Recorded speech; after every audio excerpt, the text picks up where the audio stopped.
Bonjour, bienvenue sur la parenthèse d'un trio. Nous voici dans la série toujours Danser par vie avec un petit feuillet de la bonne semence qui nous accompagne chaque mercredi. Nous allons ouvrir ce moment avec la parole de Dieu. Dans Ésaïe chapitre 40, verset 28, il est écrit: Le Dieu d'éternité, l'Éternel, créateur des bouts de la terre, ne se lasse pas et ne se fatigue pas. On ne sonde pas son intelligence. Vous trouverez aussi dans le livre de Matthieu, chapitre 5, verset 45, il fait lever son soleil sur les méchants et sur les bons, et envoie sa pluie sur les justes et sur les injustes. Ceci nous rappelle qu'il est le créateur de toutes choses, de tout ce qui existe. En effet, Dieu n'est pas la nature. Dieu n'est pas la destinée. Dieu n'est pas la providence. Dieu est le créateur de toutes choses. Et toutes lui obéissent, le servent, comme il est écrit dans les psaumes. Le psaume 119, verset 91, pourra vous l'expliquer. Il décide de tout.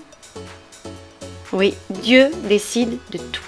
Nous devons accepter de ne pas comprendre, car nous sommes des créatures limitées, alors que Dieu est infini et éternel.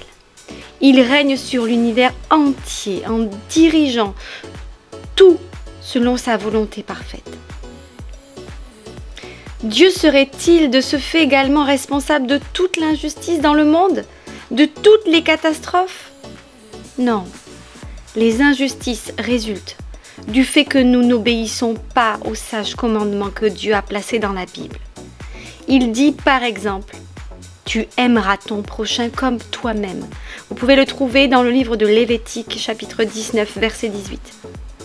Ou encore, aimez vos ennemis et priez pour ceux qui vous persécutent. Dans Matthieu, chapitre 5, verset 44. Le monde ne serait pas injuste si l'homme obéissait aux instructions divines. Mais il ne le peut pas. Quant aux catastrophes naturelles, nous en ressentons toute la tristesse et nous pouvons les percevoir comme des avertissements. Jésus dit: ces 18, en parlant des hommes, sur qui tomba la tour de Siloé et qu'elle tua, croyez-vous qu'ils étaient plus coupables que tous les habitants de Jérusalem? Non, non, vous dis-je. Mais si vous ne vous repentez pas, vous périrez tous pareillement. Vous pouvez trouver ce passage dans le livre de Luc, chapitre 13, versets 4 et 5. Dieu est tout-puissant, il est souverain, mais il est aussi amour. Alors, n'accusons pas Dieu. Inclinons-nous plutôt devant lui. Recevons son message. Venez à moi. Vous pouvez le trouver dans Matthieu, chapitre 11, verset 28.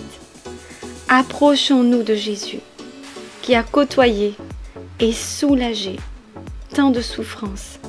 Et je peux attester qu'il a soulagé les miennes aussi, à chaque fois que je le lui ai demandé. Je vous remercie d'avoir passé ce court instant avec nous. Je vous dis à la semaine prochaine. Soyez bénis.